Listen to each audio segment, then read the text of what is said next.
Assalamu alaikum. You're watching Views and News, and I'm Faisal Rahman, live from our Islamabad studios. Today, we have a very interesting topic. Actually, we'll be talking about the overall year 2020's economic.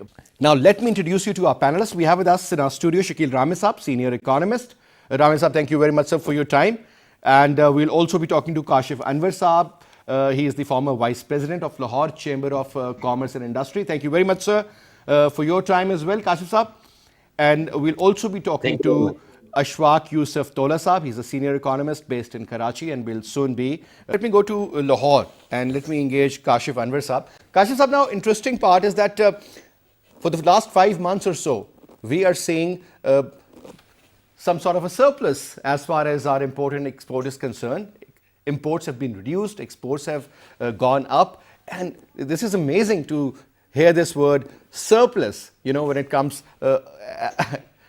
together with the word trade. Now, the second important point is remittances, they went up as well.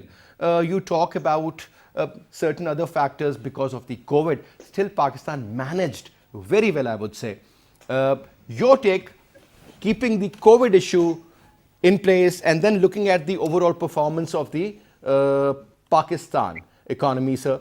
Let's start off from there. Kashif sir. As you said, our exports have increased and we have curtailed imports. Yes, the target of the government is to curtail the imports. But we have not just seen that if we are going to curtail the imports, what will happen to our exports? We do not produce any raw materials in our country. We have to import all the raw materials from abroad. Now, what has happened? We are saying that our exports have increased. From which figure we are comparing our exports? We are comparing our exports from the last month, or we are comparing our exports from the last year. Last year, our exports were $22 billion, and before that, our exports were $24 billion. Last year, we have not increased our exports, we have decreased our exports. Yes, it is true that we have curtailed our imports for $9 billion. But what is the effect? Now we are seeing in the past 5 months we have increased our exports. Yes, we can say is if in my opinion these are extra orders of textiles which we are receiving, and is one of the fact that India and Bangladesh are not fulfilling the orders of textiles, so our exports have increased. But on the other hand, if you see the comparisons of the dollar and rupee in the last 2.5 years, the comparison of rupee and dollar has increased from 120 rupees to 160 rupees. When it was around 120, $1 was equal to 120 rupees. Now it has gone to 160 rupees. We were unable to compete in the international market. What will be the effect now, and what will be the effect in the near future? I am not very much convinced with this logic that our exports have increased. Our exports have, I don't think. If we only talk about the textile sector, yes, we can say that our exports have increased. But overall, our exports have not increased, in my personal opinion. Okay. Kashif Saab, I think one thing which Imran Khan Saab did brilliantly, which should have been done much before, is about the IPPs, the kind of engagement we earlier had with them, and the kind of prices, and on top of that, the circular debt that always went up. Now, do you think this is going to be something of a prime importance once this issue has been sorted out?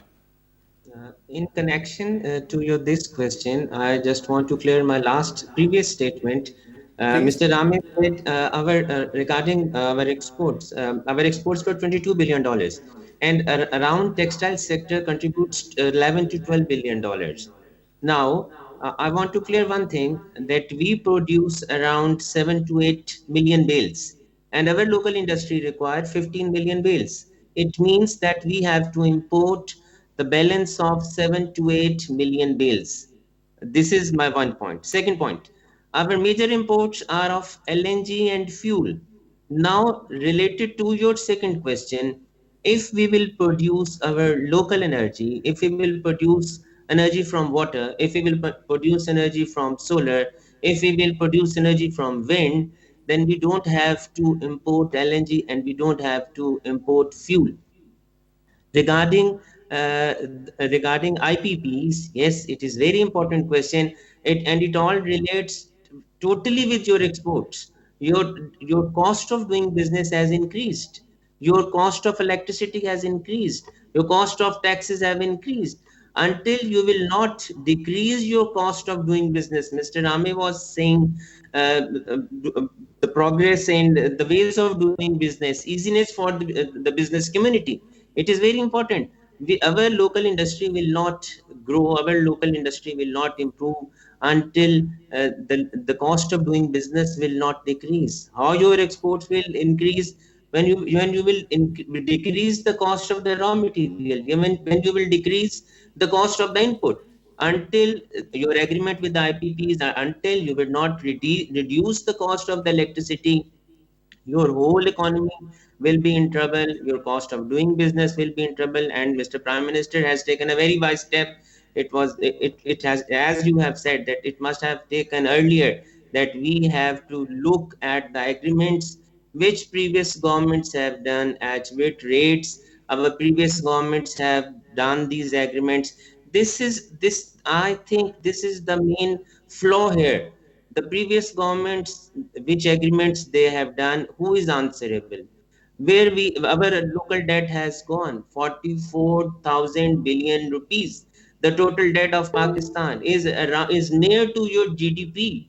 Now, the debt which we have taken, our country has taken, have we spent on the industry? Have we spent on such projects which are producing, which are contributing to their own costs? No. We have, infrastructure is very important. I'm pro infrastructure, I'm for underpasses, I'm for overhead bridges, I'm for motorways, I'm for everything. But our concern, our main priority is the industry. Our main priority is to develop the industrial states. If we will develop the industrial states, and ultimately when you grow, you need debt from either internally or externally. You need debt. But where we have spent that debt? Who is answerable? Who will answer? Who will question? This action is very important. This must have taken earlier, that at which cost our agreements have done, which losses it has contributed to our economy, and how we will come out of these. G. Because since you mentioned about something very important, and that is about the debt to GDP ratio. Primarily now, I remember it used to be hovering around 60%, then 65%, 70%. Now it's almost as huge as the total GDP of Pakistan, sir. I understand that Japanese have a similar system, but for a country like Pakistan, which is a third world country, going through a lot of problems and all, what is that supposed to mean now? I think we have to boost our industry if we want to gain. Ultimately, GDP is the sum of services and goods.